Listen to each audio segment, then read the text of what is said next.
আজ বানাবো দোকানের মতন এগ রোল। একদম ঘরোয়া স্টাইলে, খুবই কম উপকরণে কম খরচেই বানিয়ে নিতে পারবো। তবে এখানে ময়ন দেওয়াটা দেখালাম না, এটা আপনারা সকলেই জানেন কম বেশি।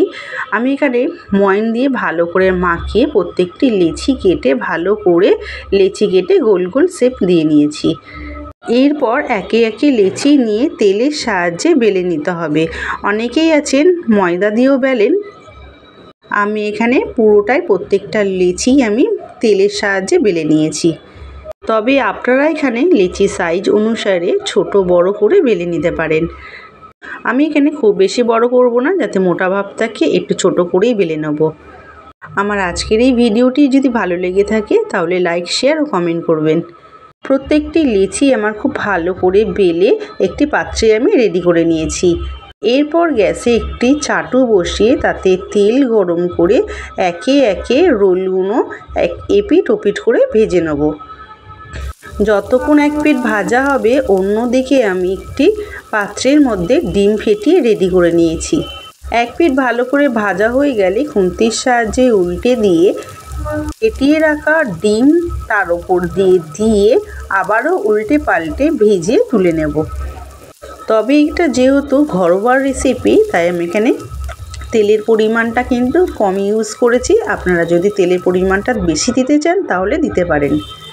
এরপর একে একে বাকিগুলো আমি ডিম দিয়ে ভেজে তুলে নেব। তবে ঘরোয়া পদ্ধতিতে যারা বাড়িতে রোল বানিয়েছে তারা অবশ্যই বুঝতে পারবেন কতটা কম সময় লাগে এই রোল বানাতে। বেশিক্ষণ কিন্তু সময় লাগে না, একদম চটজলদি সন্ধ্যের টিফিন কিন্তু একেবারেই রেডি হয়ে যায়। সবকটি ভালো করে ভাজা হয়ে গেছে। এরপর একটি পাত্রে তুলে নিয়ে দিয়ে দেব গাজর কুচি, শসা কুচি, টমেটো সস আর দেব চিলি সস। চিলি সসটা দেওয়ার কারণে কিন্তু আমি কাঁচা লঙ্কা ইউজ করলাম না। তবে আপনারা যে যা ঝাল বেশি পছন্দ করেন তাহলে কাঁচা লঙ্কাটা কিন্তু কুচি করে দিয়ে দিতে পারেন। এরপর একটি কাগজের সাহায্যে ভালো করে রোল করে নিতে হবে।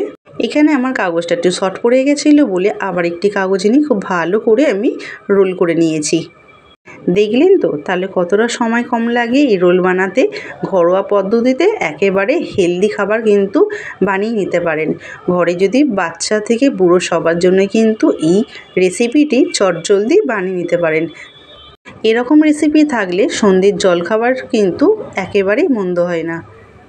এরকম নতুন নতুন ভিডিও যদি আপনারা পেতে চান তাহলে চ্যানেলটি সাবস্ক্রাইব করে পাশে বেল আইকনটি প্রেস করে দেবেন, যাতে সবার আগে নতুনত্ব ভিডিও আপনার কাছে পৌঁছাতে পারে। তাহলে ফিরছি পরবর্তী নতুনত্ব কোনো ভিডিও নিয়ে। ততক্ষণে ভালো খান, ভালো থাকুন, টাটা।